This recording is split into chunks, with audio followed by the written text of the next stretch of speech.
From Tally to Cali, It's time to wake up. wake up, wake up. WarChant.com is your ultimate Seminole sports source. and this is Wake Up War Chant, presented by Zaxby's Now here's WarChant.com's Aslan Hajavandi. and Corey Clark.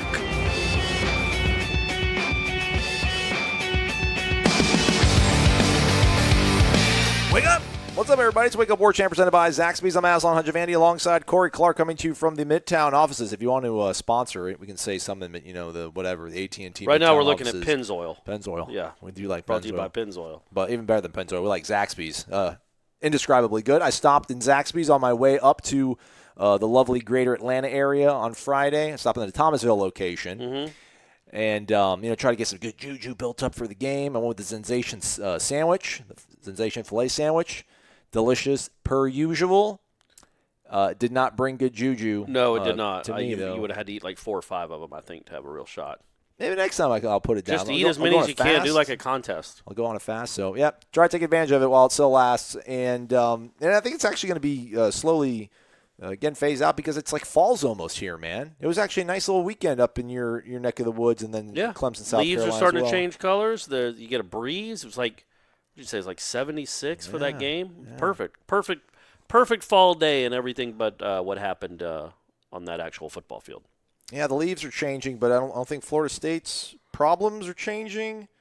45-14 loss to Clemson. Real quick on the over-under, I don't know who won. I'll post it either on Twitter or War Chant, but Corey, you are up 2 on me now. Man, what a This is what rebound. a rally. Yeah. Holy moly. I went 1-5. The only one I got correct was ATN over on his 70.5 yards rushing. Otherwise, it was under on Cam Akers' rush yards, which was 50. It was under, then everything else. I'm sorry. It went under on him. ATN was over, and then everything else was under. Sacks on Trevor Lawrence, 1.5. Mm-hmm. No sacks under. FSU penalties, 7.5. 7. Ooh, right there. Good number. Yeah, good number, Gene. Snaps to non-quarterbacks for FSU, 1.5. Squadouche, under. And total points scored, which I told everybody to hammer. Put your child's college fund on it. Could not go wrong. We went wrong. 60.5 was the total points. Oh, and it was 59. Wow, that's right there. That was Vegas, dude. I don't think the people that had the over were real happy with Clemson not even trying to score out. They got the ball like the 5, and they were lined up like they were ready to snap it, but they didn't get it off in time. And my buddies, we have a group text, and they're like, Aslan, is this a trap? 27.5 or 26.5? I'm like, they'll cover. I'm like, Florida State will cover. You're good on that. And then yeah, they were getting beat middle of the second quarter. Yeah, they weren't covering. So don't even have that many friends, and now have that many less after that one. So sure.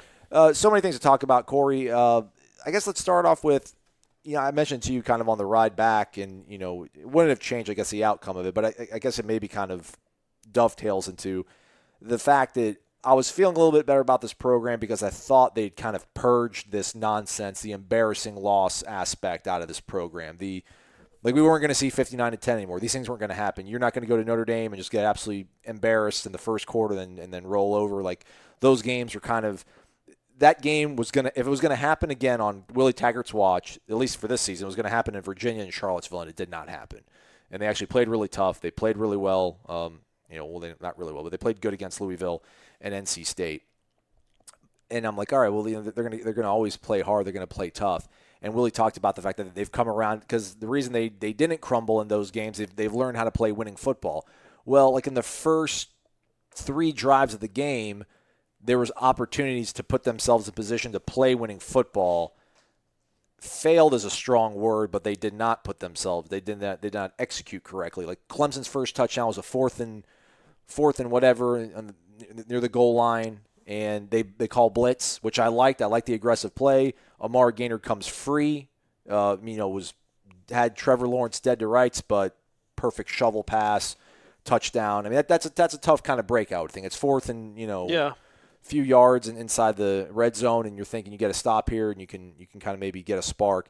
And then they get the ball back. Florida State goes on offense, and for as shaky and bad as James Blackman looked, and we'll talk about that later, he had a pretty good pass on that second drive, I think, and they got a first down. But there was a flag on the play to where it was, maybe holding on the defense or something. Too many men on the field. Too many men for the defense. So there was a flag on, so they couldn't even get into tempo. Now, who's to say they go and score on that drive? But, if they stop Clemson, I'm going to go ahead and say they weren't going to score on that drive. I'm going to go ahead and hold up my hand and say that wasn't going to happen. Well, they had two opportunities, and, speaking to somebody who's, kind of, plugged in with the program, talking to him before the game, he was just kind of, hey, I think the first two drives on defense will tell us all we'll know about this game. I'm like, okay. And, the game kind of ended on those. I mean, the first drive they got a stop, but then when they scored and then Florida State couldn't respond, it just the sort of cavalcade of nonsense begun. But anyhow, that's my concern is that I think even Willie thought, man, like this stuff wasn't going to happen anymore. And it happened. And I know Clemson's really good. Florida State got Clemson at the worst possible time, et cetera, et cetera. It's still, to me, not to be the weak up and down guy every single week. My attitude's going to change. But that was a bummer, man. I just thought that stuff wasn't going to happen anymore. Not at this school. But it's also right to be embarrassed. I mean, that was an embarrassing performance. You both things can be correct. You can go into a game, and this is what I wrote, essentially. You can go into a game even prepared to lose, and lose badly, lose by 4 touchdowns. But to be down 42-0 in the 9 minutes to go in the third quarter, and they pull their starting quarterback against you, that's embarrassing. And Florida State fans should never expect something like that, because when that happens, you've turned into Georgia Tech or Charlotte, or name a school that's not any good. Clemson's already beaten. Syracuse. That's who you've turned into if you go in if you can watch what happened in that game on Saturday and be like, oh, well, they weren't supposed to win anyway. We're still making strides. Just be okay with it, I guess. I just can't imagine that you're really invested in this program if you're a fan that can do that. If you're a fan that can simply just be cool with, we're down 42-0 with 9 minutes to go in the third quarter. But, hey, that's supposed to happen. They're good. We're not. Man, screw that. Like, have some pride. Coach them up. You had 2 weeks. You had 2 weeks to prepare for this game. And I know that they came out, they wanted to prove a point. Well, they're always going to want to prove a point against Florida State. What were they coming off last year? Did they have a tight win before they played Florida State last year? I doubt it. But they still went and boat raced you. And then they could have scored 80 if they wanted to on Saturday. I guess that's the problem I have with the game. The season as a whole, yes, you see improvement. I think they're a better football team than they were last year. You are seeing signs of improvement, but that doesn't mean you can just be okay with getting completely embarrassed and obliterated. They dismantled North Carolina State 41-7. 16th ranked North Carolina State. Yeah, so what was did they catch Clemson at a bad time last year, or is it just that Florida State melts and lays down when Clemson starts rolling? And that's what it looked like to me. And Willie said they didn't quit, and they didn't quit. Congrats. Bro, exactly right. Yeehaw. You didn't quit. You're on scholarship at Florida State. You're not supposed to quit. You don't get a cookie for that. And I think, we'll talk a lot about how they handled this week and going into Wake Forest, which is the really big game. And as I wrote, it doesn't change at all what this season can be. Nobody on Friday afternoon was expecting us, when they tuned in to Wake Up War Chant on Monday morning, or whenever you're listening to this, for us to be talking about an upset win. Nobody. We all knew what was happening. I've been talking about it for 8 months, that you could already chalk up one loss on the season, and we knew 3 weeks ago this was a loss. We knew 3 days ago this was going to be a loss. It still doesn't mean it has to look like that. Both can be right. Those aren't competing thoughts. It's not like, well, Corey, you said you were expecting a loss anyway, so are you surprised? Well, yeah, I'm surprised that you completely laid down, and your offense was a train wreck. Your defense just basically let them do whatever they wanted, and Clemson hasn't done that to anyone this year. That offense hasn't done that to anyone this year. Your quarterback, you're switching up quarterbacks. Both threw terrible interceptions. Hornibrook had a touchdown. If he can just lob it to Harrison over a linebacker, instead throws it behind him for a pick. And then Blackman missed Akers on an easy touchdown. And then I think the next series or 2 series later just lobs one over Akers' head for a pick 6. They were both awful. Both quarterbacks were awful. The offensive line wasn't any good. But holy moly, it'd be nice to compete. Florida State shouldn't be this far behind Clemson. It isn't this far behind Clemson. Talent for talent.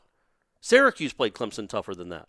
A lot tougher, actually. I think that was at least kind of a game at halftime. I think Syracuse scored a touchdown in the first half. Crazy. But Florida State being outgained 390 yards to 60. That was 49-21, Clemson. Actually, no, that was the Georgia Tech game. Syracuse was 27-20. No, that's wrong. That was from last year. Sorry. You're killing us. You're killing us. Bad research. You're killing us. Guy. 41-6. They hung better with Syracuse. They hung better with Clemson than Syracuse did. Oh, okay. Yeah, Well, good. Syracuse got I destroyed. apologize. I thought it was closer at halftime. That's kind of what I was thinking. It wasn't. No, I think that game was over. I didn't remember Trevor Lawrence being pulled. Oh, 17-6 at halftime. You're right. There you go. There you go. You know what I mean? What did Syracuse do? I guess they got great defense.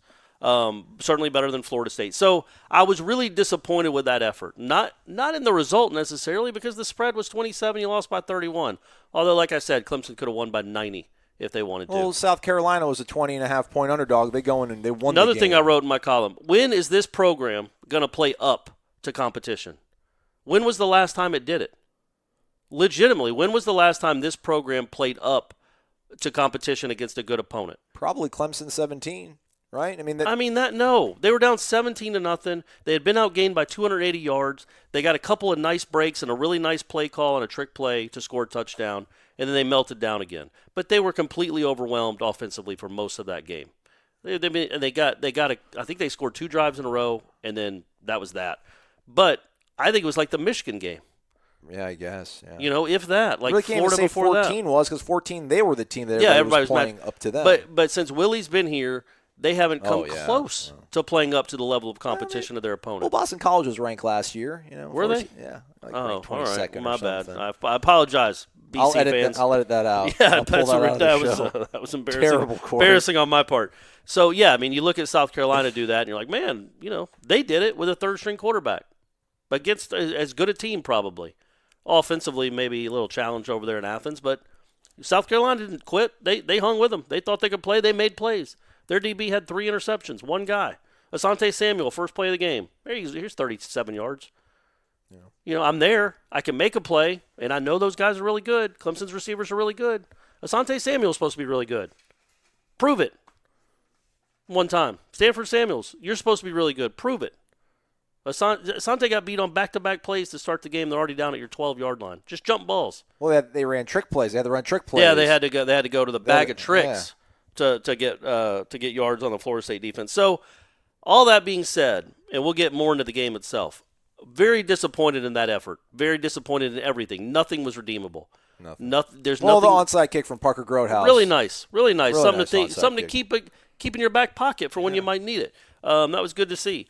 But other than that, and Laburn, our man Kalen, having a nice run there at the end of the game against their second and third stringers. And that was, I'm not trying to be dismissive. That was cool for him to get in the end zone. But he should be qualified with that. Sure. But yeah, other than that, nothing to take away from that game at all. Nothing. And all it did, and the main point of what I wrote about after the game was Florida State, Clemson's still so far ahead of Florida State, you can't see it. You can't see it. But we kind of knew that anyway. It's one thing to know it and then see it play out. That's why I sound probably frustrated right now actually talking about it. Right. But we knew that Clemson was way ahead of Florida State. So did Vegas. What we have to see through the rest of the season has Florida State gained on the rest of the conference. Sadly, that's where Florida State is now.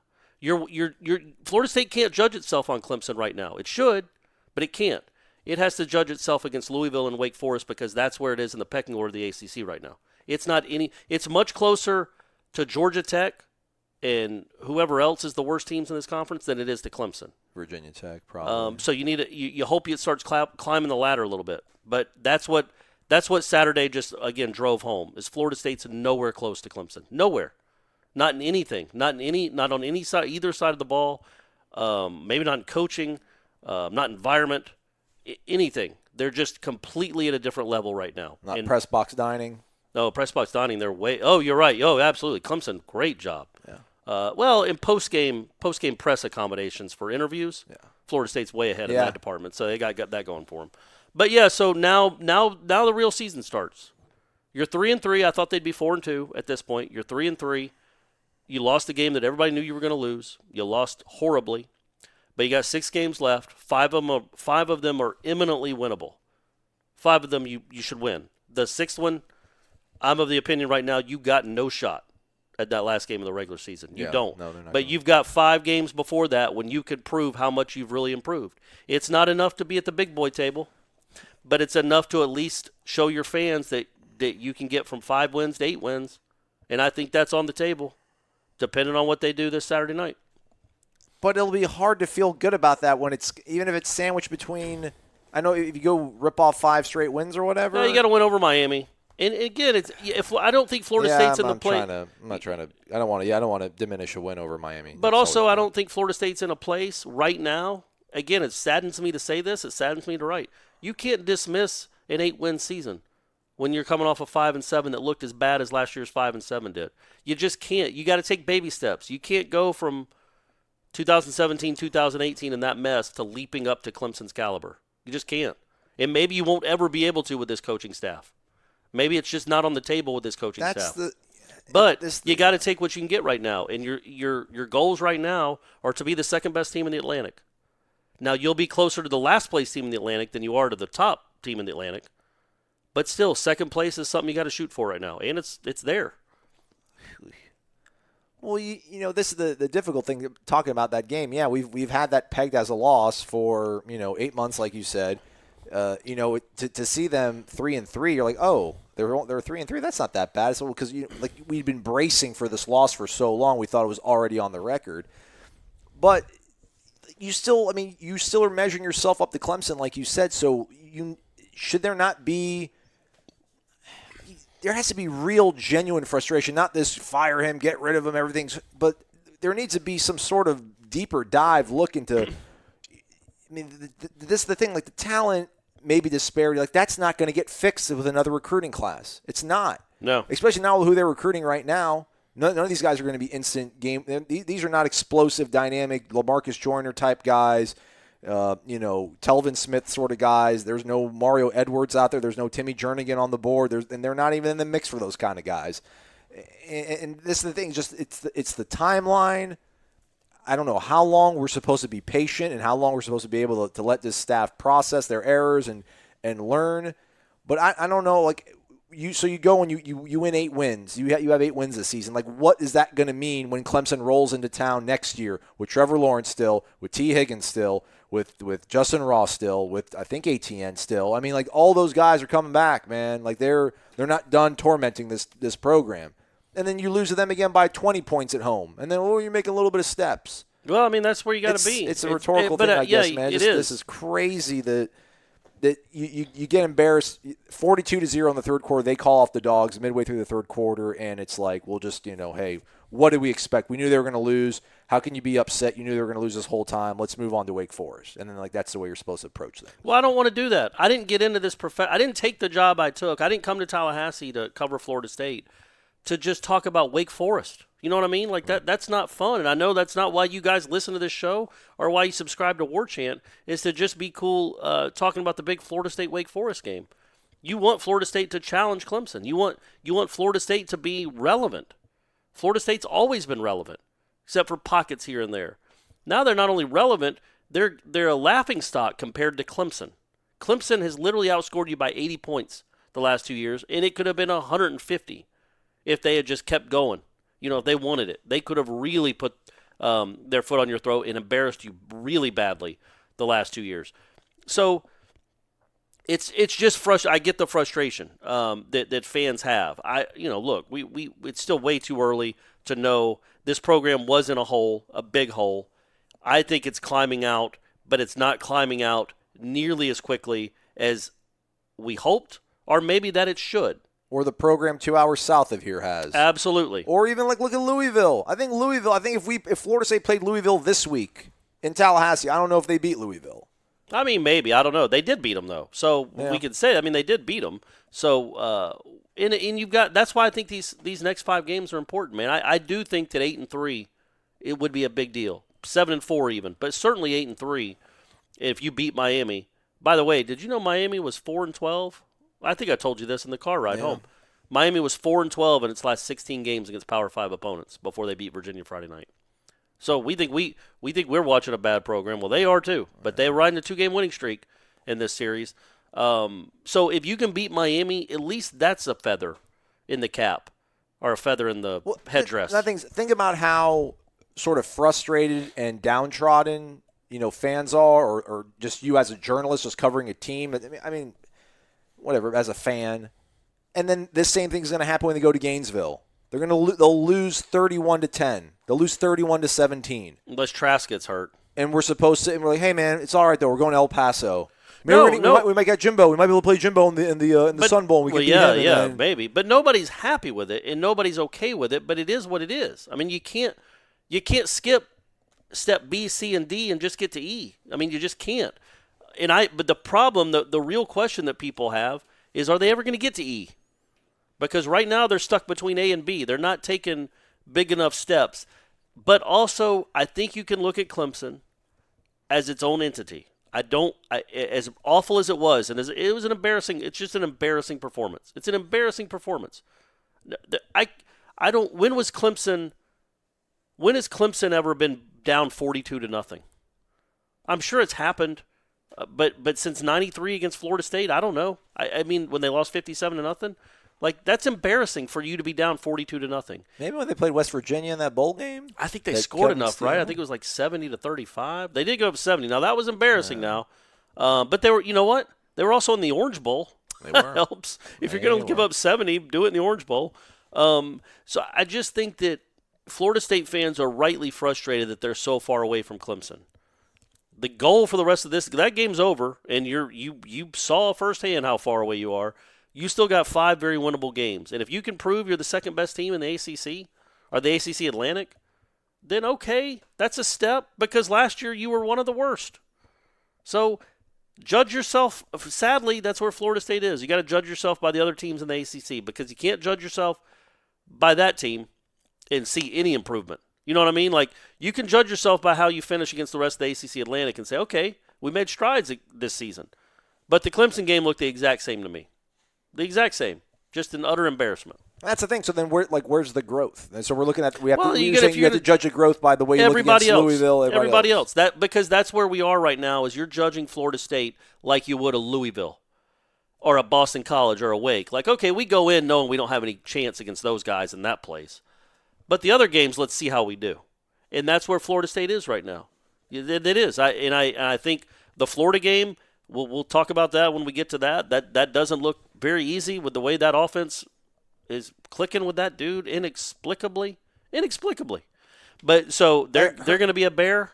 But you can win these next 5 games. Wake Forest just gave up 62 at home. You should be able to go in there and win, especially when half the crowd is going to be Florida State fans on that hill. Yeah. It's going to just completely shock and awe them to see what's happened to their hill, and their heads won't be in the game. So, by the way, Stephanie, who's sitting to my right. What up, Steph? She went to the game in 17, and for people that might go to the game, she did say that nobody checked her ticket when she went and sat. She said she sat on the hill for about a quarter. Yeah.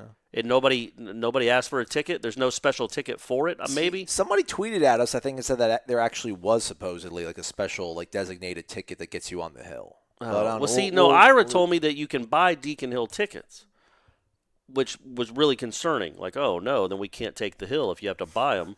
But then Stephanie said she just walked down to the hill and nobody – like, I think maybe you have to show a ticket that you're actually supposed to be at the game or you have a seat. But then wouldn't they let everybody enjoy the hill? You think so? It's a beautiful part of the stadium. We're going to find out, aren't we? We're going to find out Saturday night for sure. So that's your season. That's it. But going into October, we knew the biggest game of October was the Wake Forest game and not the Clemson game. That tells you plenty about where the state of this program right now, because you were playing the defending national champs at their place, and that was not a big game at all because you knew the result already. It's just going to feel so hollow for me to come back in 7 days and. Hey, man, look, good for them, man. They come back and they win 41-20 over Wake Forest. That's crazy. What program have you been covering that would be hollow to go on a road just to get a win at all? But what program are you covering? I know what program you thought you were signing up to cover, but what program? What team have you been watching? That's got a $5 million head coach that won a national title 5 years ago. That has a $1.1 million offensive coordinator. You've been watching this. You've been seeing what you've been seeing. But how's it look that bad still? I know it's Clemson. But, like, it still looks it's just as bad when you're playing the elite, which Florida State is stacking themselves up. And I know you're like, we can't look at it that way. But you kind of have to because that's where you want to go. It's still that bad. They're still that much worlds apart. With Kendall Browse, with $1 million coordinator, they're still that much better. Yeah. No, I agree with you. How does that happen? Yeah, hey, man, I don't know. And let's take a break. Let's talk about maybe what went wrong in that game, and then we can figure things out. We'll take a break. We'll be right back. At Birch Orthodontics, they know what a difference a beautiful and healthy smile can make in your life. They take the time to get to know you and perform a thorough exam so that they can make an individualized treatment plan just for you or your child. They use the latest technology in a warm and comfortable environment. So whether you are interested in traditional metal or clear braces or clear aligners, they can give you the smile you deserve. They know investing in your smile means investing in your future. And at Birch Orthodontics, they are honored to be a part of your smile journey. Serving Tallahassee for 16 years and supporting the Knolls since forever. Check them out at birchorthodontics.com. BURCH orthodontics.com. Welcome back. It's Wake Up War Chant presented by Zaxby's. I'm Aslan. Corey's here as well. Check out warchant.com. Use the promo code WARCHANT30. Get you 30 free days of access to the ultimate Seminole sports source. Okay, Corey, so I guess this, I should have wrote all this stuff down, how we're going to talk about things, because it's just so scattershot. But the things that Florida State's obviously lacking, quarterback play, offensive line, defensive line depth, linebacking skill and talent. Sure. I mean, it's a lot right there, Yep. right? That's a lot. Those things aren't getting patched up anytime soon. They have enough of it, obviously, to beat the other teams in this conference, it seems like. So, I don't know. Like, I probably should pull up the grades. Like, the offensive line, I get it, man. I get it. Like, Abdul Bell is your left tackle, and I'm sorry, Abdul. I'm not trying to be a jerk about things, but, you had a tough time out there. But anybody would have a tough time going up against Clemson. There are, I guess Kendall said that you can't scheme around things. There's a certain point where you have to be better than the guy in front of you. Like, I don't feel like every team that's playing Clemson is going to have 3-4 seconds of a clean pocket and time to make decisions. There was plays to be made. You talking to me? Hornibrook threw a pick. James threw 2 bad balls to Cam. There was one in the fourth quarter, and the game was over. But he stepped up in the pocket, kept his eyes down the field. He had Terry and the entire boundary to play with, and he sailed it 5-6 yards wide of him.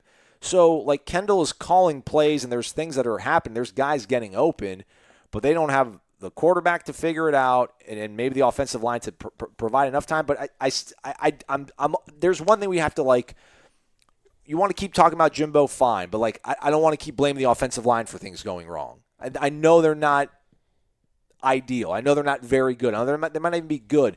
They're not goose-egged for 50 minutes against Clemson bad. There's plays to be made out there, and that's my concern. Is it because the quarterback they just don't have a decent quarterback at all, and we're supposed to believe that Jeff Sims, true freshman, is going to come in and light the world up? No, man, the kid from Houston. Derek King? That's who we're hoping. That's who we're banking on. That's where the bags of money need to be sent. There's no cohesion. There's no vision to me. Where's the hope? Well, again, I would just my counter to that would be flush it. Flush what you saw. I think Clemson's just a different entity, man. The problem is you're going to see something kind of similar at the end of the year. That's a good defense you're going to face. This offense, and when you have an awful offensive line, which you do, talent-wise, just not a lot of good guys there. They've done this the best they could. And you couple that with quarterbacks who aren't very good. Yeah. And you don't have much of a shot. You know what I mean? It doesn't matter how good your skill guys are. If you can't block it up, and if you can't keep your quarterbacks upright, and if your quarterbacks can't, manipulate the pocket or see things quick enough or make tough throws, then you got no shot against good defenses. You don't. But you don't face Miami's got a good defense, and Florida's got a good defense. That's about it. And those are big ones, obviously. They're your rivals. But those are the only 2 good defenses left that you're going to see. Janaris graded out at 83.8. He was the highest graded defensive player. That might have been his second week in a row. He was the highest graded defensive player. Now he got to play a lot against backups because the game was over by the time he really got a lather going. But yeah, no, Janaris is a big deal, by the way. He's turned himself into a big deal on this defense. Yeah. I think he's been one of their best players. He was certainly their best player on Saturday, and there were a lot of starters in the game. Even against those Clemson backups, he was the only one that was doing a wrecking ball, including 21. Janaris was easily the best player on the defense, so that's good to see. Maybe he's found something because he's been a lot better the last couple weeks, last couple games. Do you Keyshawn, Helton, Keith Gavin, Cam McDonald, Cam Akers, Pokey Wilson, Blackman, Hornibrook all graded lower than Bello.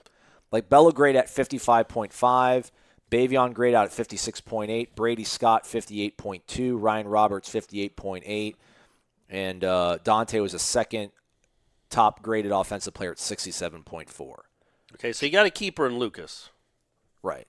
You got a keeper in Lucas, which is good to see. They were right on that. They hit on that kid. Jawan played 12 snaps, graded out at 62.7, number 5 overall. Cole Minshew 6 reps, 6 snaps, 61.7, sixth highest graded offensive lineman. Arnold was 7th. He played 14. So in to be serious for a second, the rest of the way, it's good to have those guys in the mix. Jawan and Minshew. I mean, Jawan is your starting left tackle. Yeah. He's been out. That's a big deal to get him back, and there was no need. You put him in when the game was already out of reach. We got it for the most part. Same with Minshew. I think they were both on there for the touchdown to Terry. And then it's just good that he got to play some. But once the game was obviously completely out of reach in the fourth quarter, there was no need for him to play anymore, or Minshew. But that should make you feel good moving forward that they're both available. Like if they can play those snaps against Clemson, they could play a lot of snaps against Wake, you would think. So your offensive line should get better. But it is a huge deal. You've been awful. You've been awful there for too long. It's a huge deal. It doesn't excuse everything. And moving on to the quarterbacks, I don't know. I don't mind a 2-quarterback system in the sense that if the one dude is struggling, let's replace him. Mm-hmm. I don't know about just not even randomly, but just going into a game, and we talked about this last week, give him 3 series, give him 1. Give him 3 series, give him 1. Dan Mullen might have cost himself the game Saturday night. Their kid was playing like a Heisman candidate. And then he gives Emory, just inexplicably gives Emory Jones a series in the fourth quarter. Zone. Yeah. No, it wasn't in the red zone. It was just a regular sit. It was at their own 30. He gave him the ball a lot in the red zone, but he just got a series with 11:55 left in the fourth quarter, but a touchdown game against the top 5 team, and it was a 3-and-out when Trask was rolling. So there's no need to do that. The problem is, who do you go with? My instinct, and maybe it's not fair because it was just a little throw to Terry, and Terry did the rest. But I would go with Hornibrook. We know what Blackman is, man. I feel like we know what Blackman is. Maybe if Hornibrook struggles or can't get out of the way, or there's just things open deep that he can't make those throws, then you go to Blackman. But I don't know. I just the mixing and matching randomly, there seems to be no rhyme or reason. And we'll ask Willie about it today. Like, what was the rhyme and reason to when you'd put one in and when wouldn't you? Because I feel like Hornibrook threw that touchdown pass. Like, granted, it was a 9-yard pass that turned into a 65-yard score. 63. I feel like Blackman either came in the very next series or the series right after that series. Yeah. Like, why wouldn't you just ride him? What had Blackman shown you in that game that he deserved to go back in the game? You know, there has to be a rhyme or reason for why you're putting the quarterback in.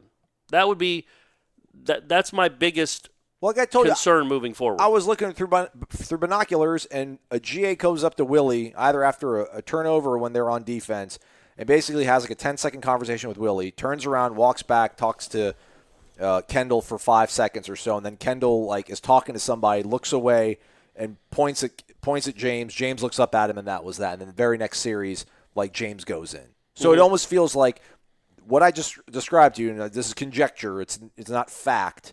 It's things what I saw with my eye, but we don't know if this is exactly how it worked. But it looked like literally GA went up to William and was like, "What do you want to do for quarterback?" Kendall wants to know.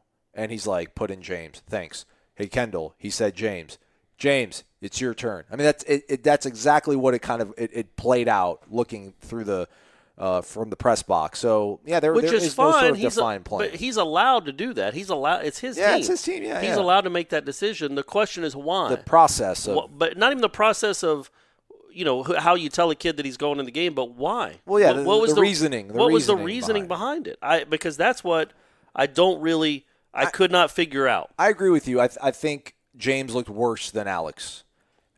Well, that's a better way to put it, because Hornibrook wasn't great. No. At all. But at that point, it was the lesser of two evils. Hornibrook wasn't as bad as Blackman. Right. And maybe moving forward, that's how you go with it. But again, again, it's just you flush it.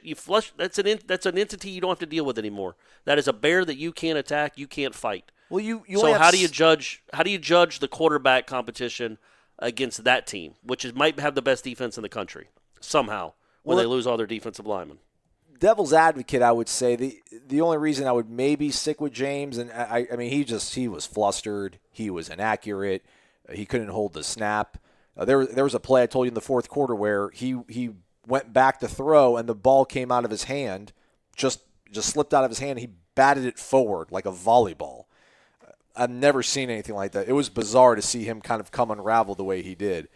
And again, he was worse than Alex, so I would say Alex gets the leg up. But Alex Hornibrook's only going to be here for 6 more games, for sure. Right. Maybe 7. So if you're going to flush what you saw against Clemson and you're going to kind of concede that you're, 3 years away from getting back to close to being able to beat Clemson, not that James Blackman's going to be the guy that's going to lead you past them, but maybe you kind of just stick by him just so he can keep getting a little bit better so things in 2020 are a little bit smoother. I mean, that's an idea. I think, Willie, I think you have to look at this season like we got to win every game we can. However, the best way to win this season is what we got to do. We can't look at 2020. I'm not saying Willie's not going to be here in 2020. He will be. But you can't worry yourself about 2020 right now, man. You've got to worry yourself about 2019, putting up a decent enough record that you can sway some recruits and putting up a decent enough record that your players will believe you're doing the right thing. Like, that's another thing. Whether we believe in what they're doing or not, if the players go from 5-7 to 8-4 with a win over Miami, they'd be like, okay, all right, I see it starting to come together a little bit. We seem to be a little different, and they start to believe. If they go 6-6 or 5-7 again, they're checked out, man. They're done. They don't believe in this coaching. They won't believe in this coaching staff. And that's a big deal. It's a big deal from January to August, not just when the games start. By the way, I did look it up. So after he threw the touchdown pass to Terry, he got the next series, Hornibrook. But remember, they got it at their 3 or 4 because of a block in the back, or right. DJ let a ball roll, maybe. I think he just let it roll. So he had a completion to Laborn for no yards, completion to DJ for 8, and then another completion to DJ for no yards. And then they punted. And then Blackman was in on the next series. And I don't think Hornibrook didn't play again. Yeah, Hornibrook. So he finished his game with 4 straight completions. He had 19 snaps, Hornibrook. Blackman had 41. Hornibrook was the lowest graded offensive player. James was second lowest. And they're the lowest on the team. Yeah, I mean, that's just great. That's how you beat good teams, is your quarterbacks or your 2 worst players. And that's the thing. Neither one of them was great. Neither one was even. So maybe like a guy like Jeff Sims actually will be an instant upgrade. I mean, maybe a guy that actually has legs. That first drive, first play, right, James? It was pretty much like, hey, we're going to run a read option, but you're keeping it, buddy. Like, no matter what, you're going to keep this and you're going to run. And he ran for. And he might not be 100% either. Like, right. That one run he had where they both got. Well, by the way, so Blackman's running towards the sideline. The kid's coming up at him. I've never seen a quarterback kind of do what Blackman did, which was basically jump backwards and fall down, kind of into a fetal position, which I get it. I would have done the exact same thing. Dude's big and mean and coming at me hard. Then the guy stands over him and taunts him because of the way he slid. Like, just stands over him and taunts him. So, Blackman gets upset and stands up and says something back, and they both get flagged. Right. It's like punching the guy in the face and then you getting punched, and then it's offsetting. I mean, the guy that started it should be the 15 yards for taunting, not responding to a taunt. But he just didn't move well, and on the run, you mentioned the one to Terry, and then I already mentioned the one to Akers. I mean, those are throws that just can't be missed at this level. They just can't be.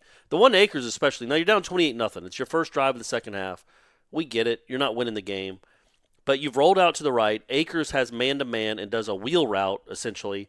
And there's no safety over the top. He's not having to, fit it into this window before the safety gets there. There's nobody on that side of the field. It's just Akers and a dude that's trailing him by 3 yards. And you throw it where he has to stop, turn around, and jump almost out of bounds to try to catch it. You could have let it 2 yards to the inside portion of the field, and not thrown it towards the sideline. It's a slam dunk touchdown. You just can't miss those plays against good teams. Luckily, they don't play a lot of good teams the rest of the way. Well, and I guess maybe that's sort of the silver lining. and people are like, Browse was exposed. Browse is, shouldn't be, immune from criticism. And that's true. But that pick that Hornibrook threw, that was the first quarter when Trayshawn, if he leads them a little bit, if he leads them, that's a big play.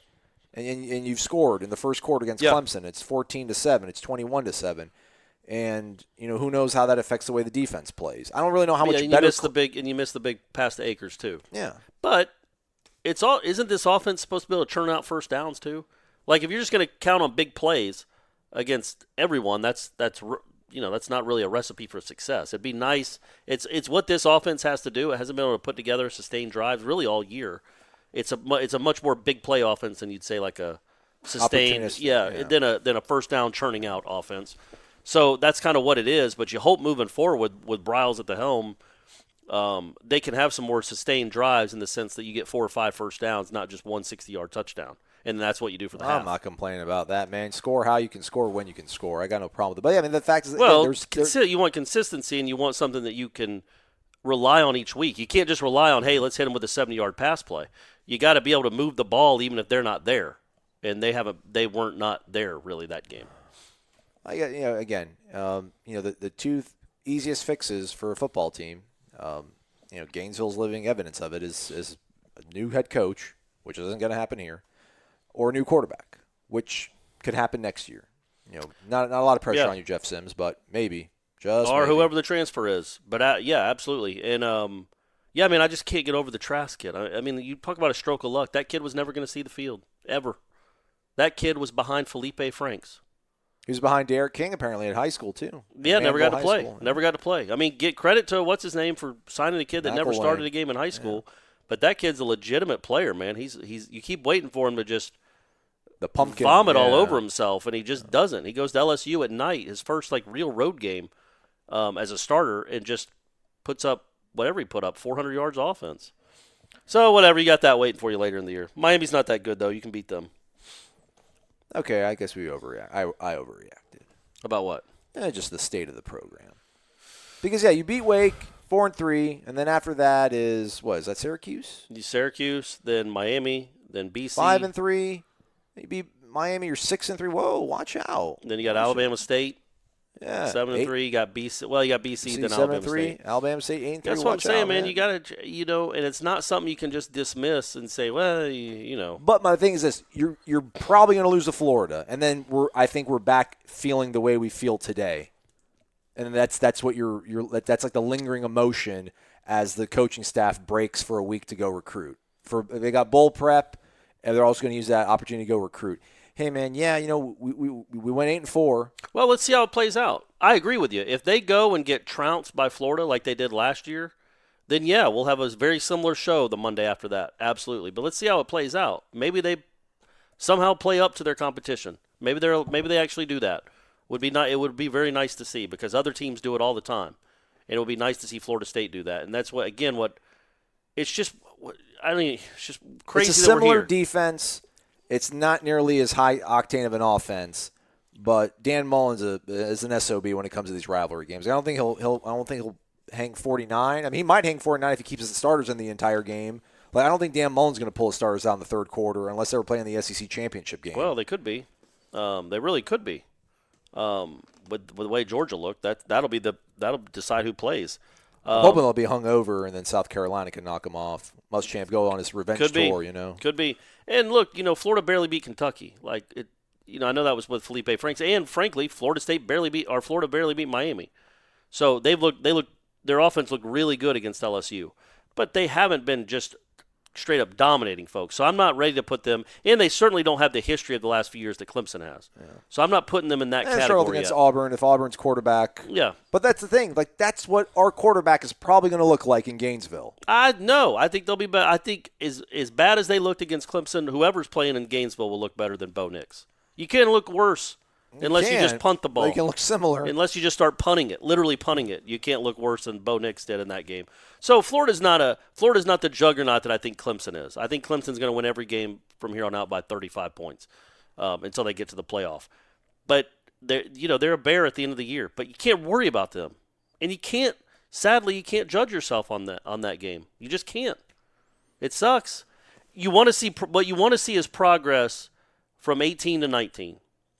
If they finish 8-4, I think either way they've made progress. Even though they looked terrible against Clemson, every other game has been competitive and they've looked good in it, right? At certain times, yeah, exactly. There's a lot of games in 18 where they're a better team. Yeah. But you also can't just keep accepting we are going to get absolutely trounced by our rivals.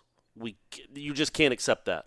That doesn't mean anybody's getting fired, but you just can't accept that as a fan. Like, well, it's Florida, it's Clemson, that's what they do. We don't beat Miami. They're tough. They're good defense. Like you can't accept that. You have to find a way to play better against these teams. He's now 0 for 4. I guess you could say he played pretty well against Miami last year, but they blew that game, and that wasn't a good Miami team, as we all found out. They fired their coach, so that's not really anything to put a feather in your headdress for either. So you've got to find a way to start winning these games. But more importantly to me right now is to beat Wake Forest. And that's an awful thing to say. You don't listen to Wake Up War Chant for the host to say, "Hey everybody, let's beat Wake Forest. That's the big game. Get the beat Wake button out." Yeah, hashtag beat Wake. Hashtag take Snuggy Hill. They don't know what's coming. But that's where the program is. That's where the program is. It's much closer to Wake Forest right now than it is Clemson. A lot closer. Like Wake's a 4-point favorite. So that tells you the difference between Florida State and Clemson and Florida State. That's where Florida State is. They're a middle of the road, ho-hum ACC program. In a down year for the ACC. In a down year for the ACC. So first things first, don't be middle of the pack. Be a little above the pack. Be third in the ACC. Be the second tier. Yeah. You still can't see Clemson's butt from how far behind you are. They've already lapped you twice, and they're taking a breather. You can't judge that, but be better than everybody else. Be better than all this other slop, because it's all slop. If y'all watch that game Friday night, the Miami-Virginia game, that's the worst thing that's ever been on ESPN. And they air cornhole championships. That game was disgusting, and that's where Florida State is right now. They lost to one of those teams, and they're not a guarantee to beat the other team that was involved in that game. So right now, get out of that muck, get out of that nonsense, and be above it, and then try to track down Clemson. If they're even anywhere near in sight, which they might not be. Aren't they getting like the number 1 quarterback in the country this year too? Well, they had the one last year too. The Pontchartrain or whatever, the kid that came in late. Fomachin, something like that. Isn't that what I said? Yeah. So I said my fault. Sorry. I said. Last thing for me, we got to wrap it up here, is just I don't want to say I can't even talk, but I just try to process all this because it's so crazy. But if this team goes out and plays well against Wake Forest, which they probably should, right? I mean, Wake Forest just surrendered all these points to Louisville. Well, they'll have more confidence. It'll be it's impressive to me that these guys will still actually go out and play hard. Maybe that's just because I have such a loser mentality. I feel like we have such a low bar here lately. You just want them to see if they'll come out and compete. We'll talk to them on Tuesday, and they'll be, hey man, we watch a tape, we're gonna get better, we're on Wake Forest, and they'll probably go to Wake, and we'll see them smiling and having fun at practice. And I'm not saying that like in a loosey goosey way, but just the fact that these kids, there's never a palpable sense around this team when you're out at practice or talking to these kids of like they're checking out, they don't believe in the coaching staff, or they're sick and tired of the losing, and that might make some people upset. I think after the games you can maybe sense a little bit of it, but when you talk to them on Tuesday and Wednesday, when we talk to the players, it's never a sense of impending doom or, hey man, I just want to get this over with as bad as you guys do, kind of. So to me that's it's a crazy thing, but then at the same time it's crazy that's the redeeming factor of like the 2019 Florida State football team is going to be we were resilient. Well, no, it'll be like if they win 8 games, they went back to a bowl, but to do that they'll have to show that resiliency, right? Because last year they weren't. Last year they got embarrassed by Clemson and then just kind of punted on the next month of the season. Well, they can't do that here. They played a bunch of ranked teams, though. They didn't even compete. It was NC State ranked. I mean, I guess they were, but they were a bowl team. But they weren't any good. They weren't any good. And they could have, again, there's another team that just did whatever they wanted to you. I do think that what happened on Saturday probably expedited changes on the staff after the end of the year on one side of the ball. You can't have 2 weeks to prepare and look completely unprepared. We can talk about the offense all we want, and it was a disaster, and it would have helped if they could have gotten a few first downs. But, again, before Lawrence was taken out of the game, you were getting outgained 390 to 60. I mean, they did everything they want. We thought you could stop the run. Nope. Couldn't do that. And you couldn't stop the pass. Your cornerbacks never make a play on the ball, ever. Which side of the ball do you think has a better roster, the offense or the defense? The defense. Really? Yeah, I mean, I think you got some guys that will play. I think Marvin, Durden, a couple of those DBs might play in the league one day. I don't know who's playing on the league other than Terry and Akers. I don't know who's playing in the league on that. And you don't have a good quarterback. And the quarterback is such a big deal when it comes to having a good offense or not. Okay. Right? There's not that one position on defense that you have to have. Right. But on offense, you have to have a quarterback. So, yeah, that's kind of where we are. By the way, before we go, thoughts out to Keyshawn Helton. That was a real bummer, man. We love that kid. Yep. And we didn't see it, but apparently he was caught on camera being carted off, telling his teammates who were all around him, don't quit, don't quit. Saw it. Yeah. That's great, man. And when Willie Taggart talks about the guys he wants in his program, well, yeah, you want a lot of Kelvin Benjamins and people like that too, but those are the guys that are really important to a program. I mean, he's a good player too. That helps a lot. So that was a bummer. It was also a bummer that it was his quarterback that did it after throwing an interception, coming in there and taking out his knee. But it shows that Helton's trying to go make that tackle, even in whatever it was at 35, 28 nothing, whatever it was at the time, 21 nothing. So that's a bummer, man. He's having a nice year. He's a good player. Hopefully he comes back strong. Indeed. We'll try to come back strong. We'll do a show again tomorrow. We'll do one every week or every day. Every week. You want to just cut it to once a week now? That's fine. That's fine. He's Corey Maslin. Thanks for listening to Wake Up War Chant, presented by Zaxby's. Unlike fanny packs, bowl cuts, and troll dolls, the sensation is back, only at Zaxby's. The Sensation Salad and the new Sensation Filet Sandwich features hand-breaded chicken, Asian slaw, wonton strips, and citrus vinaigrette, and both are served with an egg roll. The Sensation Salad and the new Sensation Filet Sandwich meal for a limited time only at Zaxby's. And skip the line when you order ahead on the Zaxby's app or on Zaxby's.com.